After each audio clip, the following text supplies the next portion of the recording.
Coach Shannon, how impressive were Brady and the Bucs? Well, they did what they were supposed to do, Skip. I thought this was the game, and I said is that because the Panthers don't generate pressure on the quarterback, Brady should be able to have his way.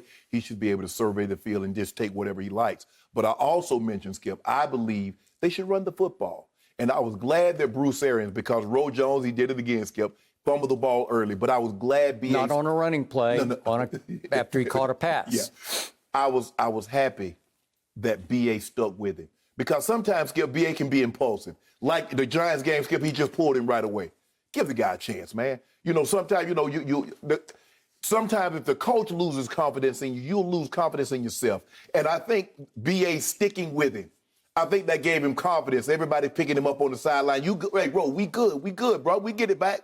And he stuck with him, and it paid off huge dividends. When you can run the ball like they ran it yesterday, Skip, 37 rush attempts, 210, yeah. So now, obviously 98 came on one play. Right, but Skip, even with that, take away that big run, they still was going to be well over 100 yards, and they somewhat not well over, just some over, a little bit. I mean, so you take away that long run, Roe Jones would have had 22 carries. So Fournette had 8. That's 30, 32.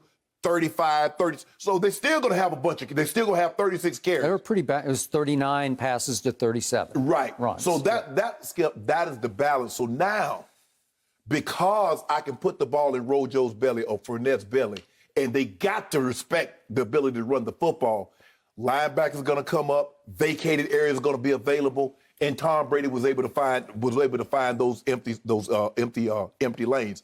I thought he did a good job of spreading it around. Mike Evans got 11 targets. I think AB had like 8 targets. Chris Godwin knows he's going to be the low man on the totem pole. Between those 3 guys. Okay, but he got 6 and caught all 6. Yes. And had the most yards of anybody. Right. Receiving, he had 92. Well, if Brady was a little bit more accurate, Mike Evans might have had 200 yards. And Gronk might have had, yeah. I saw 3 big drops. Hold on. You saw 3 big drops? Yep. Well, let me tell you what I saw. Hey, Jim, can you cue the tape?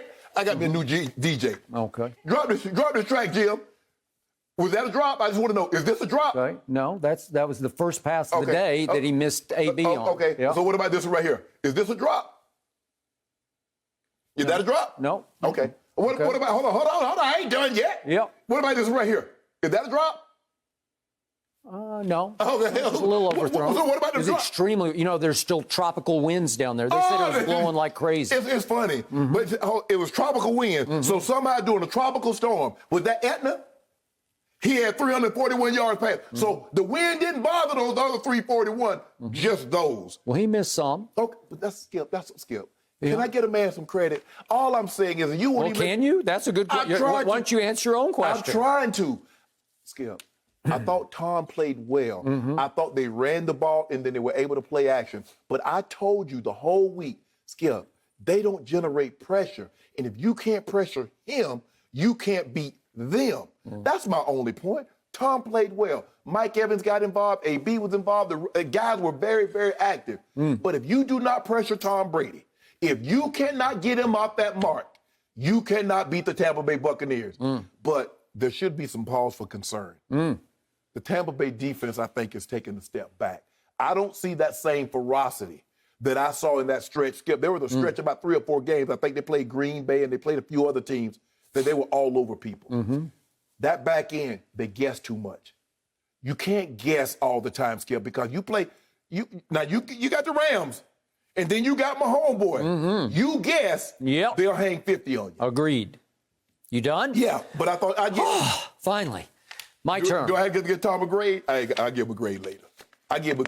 Well, go ahead. I give him like C minus? No, I give him a B+.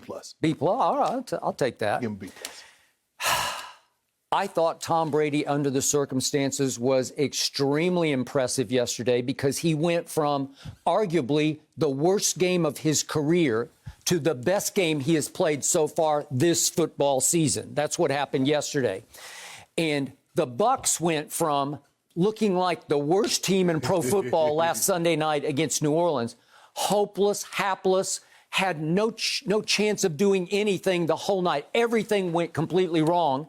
To yesterday, I disagree with your overall assessment because I thought defensively, especially in the second half, they buckled up and buckled down.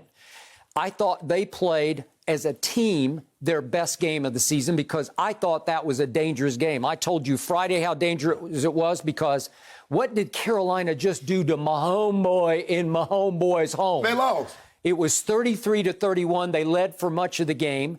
They put it on them every which way but loose. The only place they didn't put it on them was the scoreboard. But Teddy Bridgewater had an 89 QBR to Mahomes' 83 in that game. And if you look at the total yards in that game, Carolina had 435 to 397 for the home team. Time of possession was lopsided in favor of Carolina. It was 38-22 in favor of Carolina. And that team scared me to death because the defense is good enough to hang in with anybody because it's ranked 15th in points allowed, which is right in the middle of the pack, but they're dangerous at home. They can beat people at home. And I thought they had Tampa at the worst place at the right time because what happened this week when the tropical storm happened? It screwed up 2 straight practices for the Bucs where they had to go inside. They couldn't practice outside. This game obviously was going to be played outside. And then they hear that Ali Marpet, their left guard, who's one of the best left guards in football, for the second straight week with a concussion, he was out. So they had to move A.Q. Shipley, who's been with Arians for a long time. He's just a basic backup center. They had to put him in at center and then move Ryan Jensen, the center, to left guard. So these are all working against them until Saturday night when what happens at the airport in Tampa? Bad news happens. They got big mechanical, and you've been through this before. Yes. It's 7.5 hours delayed, much of it sitting on the runway, and then the rest of it back at the terminal where you got to go in and try to have your meetings and try to figure it out. Yeah, they didn't walk to Charlotte. You get to Charlotte at midnight. You got to the hotel at midnight. You've been there where this screws up everybody and everything. You're not going to sleep well because it's going to come fast because it's a 1 o'clock game. Yes. And you're going to have to sleep. You probably tried fitfully to sleep on the plane. Everything is working against you where you're saying, you know what? This whole season is starting not to be meant to be, right? And right away, Brady's first pass goes to Rojo, and he catches it and turns and fumbles it, and they get a short field touchdown, and it is 7-0 home team. That is scary. And late in the first half, it's 17-10 home team. So don't tell me this wasn't, and to your point about the defense, it was getting shredded in the first half. By the way, that defense did knuckle down in the second half. Yeah. It allowed Carolina 35 total yards in the second half. Bridgewater did get hurt. But the thing is with Teddy is that he doesn't push the ball down the field. So once they see, and Tampa is the type of team, and Todd Bowles, the way he looks at it, if you're not going to push the ball down the field, I'm going to get closer and closer to the line of scrimmage. I'm going to get closer and closer to the line of scrimmage. And so I'm going to force you. So you don't, all you want to do is just take checkdowns. I'm going to take the checkdowns away.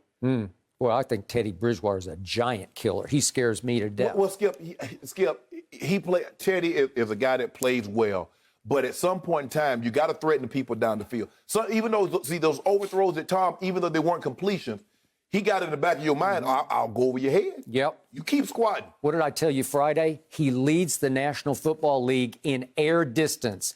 The distance the ball travels from his hand to wherever the receiver is. Yes. Not whether it's caught or not, just in pure air distance, he leads the whole league. I prefer mine no risk it, no biscuit. I prefer my guy to be like my homeboy. And by the way, yesterday, Tom Brady had the second best QBR in all of football, a 91. Only Daniel Jones playing a career game against your sorry stinking Eagles had a 92. So Brady almost had the best QBR in football. So let's go back to what happened when they're down 7-0, shall we? Let's look at the best of Tom Brady yesterday because he converts after the missed throw we saw to AB. He goes 3 straight third downs conversions, 3rd and 2, 3rd and 7, 3rd and goal at the 5. There's the first one to Mike Evans. Is that a good throw? Great rub. I'd say that would work. And then here comes the next one. This is to Godwin. And some people thought this was lucky. I thought it was just pure genius. He was throwing to Mike Evans. No, I think he was throwing to Chris Godwin, and he threaded the needle. And then he hits Cameron Brate. That was his best throw today. And it was sweet because he is covered up. That was his best throw today. Covered up at the goal line. He was. And he throws it right throw. where he has to throw it. That was a great throw. Okay, and then he comes back. This is when they're down 17-10 near the end of the half. And you want to talk about spreading the wealth amongst – this is where you see a cavalcade of star receivers. That's to Chris Godwin on 3rd down. That's 3rd and 11. He goes for 14. And here he goes to Antonio Brown. That'll work. He started to get on some wavelength with Antonio. And then who is next? Guess who? His old favorite Gronk, who beats it for 44 yards. That'll work. Skip, they got a 5'6" man on a 6'6" man. What you expect to happen? And then here comes Mike Evans again, and he goes up and snatches it because he high-pointed the ball that Brady threw to the perfect spot. So think about what I just showed you. He goes Godwin on 3rd and 11 for 15 yards. He goes AB for 16. He goes Gronk for 44. And then he goes Mike Evans from the 3 for a touchdown. That's a parade of stardom. You can see what's coming for this offense, and that tied it at 17 at halftime. So remember, it gets completely out of control in the second. They win 46-23. They hang 46 on Carolina at Carolina. Yeah. Whew. But the thing is that I didn't say Brady didn't play well. He played well. The Carolina defense is tailor-made for him because what you didn't show in that clip was anything about pressure. And if you don't pressure him, you can't beat them. That's my only thing about Carolina. They was also without McCaffrey. Okay, fine. McCaffrey he doesn't tackle, he doesn't intercept the football. But that guy who runs for them now, he is Mike tough Davis, to get on. I like Mike Davis. He's hard to get on the ground. I like Mike Davis, but he's not the receiving threat that McCaffrey is out of the backfield. And I'm not so sure. Now, he probably can run with a little bit more power, but I don't believe he's the overall running back that C-Mac is. But give Brady credit. Give Tampa credit. They played well. They won the game. They deserved to win. Now, and I told you I was pretty close, but I want to know why Tom Brady is throwing touchdowns, Jenny, he front running. Why was he throwing the touchdowns already up 37 points? They were up 37-23. Why would he do that? Now, you tell me you don't like front running. LeBron James, cherry picking. What did the Clippers need this year? Because they were all new to each other. They needed reps. What did this team need that needed to figure each other out after the worst game any team has played all year last Sunday night against New Orleans? Reps. Now it's got, as you just said, coming up a week from tonight, Monday Night Football, Rams at Tampa Bay. And then you turn right around on a short week and you play my homeboy at Tampa Bay. Yes. Well, now we get to see, don't we? Yes. And did they establish a little more rapport, a little more connection yesterday? Yep, they did. I think the thing is with that, Kansas City is vulnerable to the run. And would I be surprised if the game plan was heavy run? No. Now, you better protect Tom, because one thing the Rams can do, they can hit your quarterback. I agree. I got you. So you better protect him. Okay, so to your point about running the football, what I saw again is what I think you were with me on all year. Ronald Jones is by far their best ball carrier. Yeah, he is. They're fascinated with Leonard Fournette because he was such a high draft pick. And he's such a big stud back, and he can catch it and run with it. But every time they hand it to him, he tiptoes to the line of scrimmage. Ronald Jones hits the line of scrimmage like a bat out of hell. Right. Every time he touches it, it's as hard and as angry as he can run. Leonard Fournette runs. If you watch him, Skip, when he played Ole Miss and Mississippi State, Skip, he's running for 200, 300 yards. And then he played Bama. Tiptoeing. So I all don't these see defenses anything. the equivalent of Bama. Okay. And so Ronald Jones, he gets it. He's like, hey, he gone. USC, Ronald Jones. Yes. He should get the bulk of the carries. They're trying to force Leonard into the B.A. said that. Even though we signed Leonard Fournette, we like Rojo. Okay, I got that. But here we go. Tampa Bay is back. They back? Yep. They never left. They left last Sunday night. Aaron Donald. Here we go. Ooh. Thank you for watching. You can subscribe here to get the latest from the show, and be sure to check out more of the best clips from Undisputed, or go watch a few other segments from our other shows on FS1.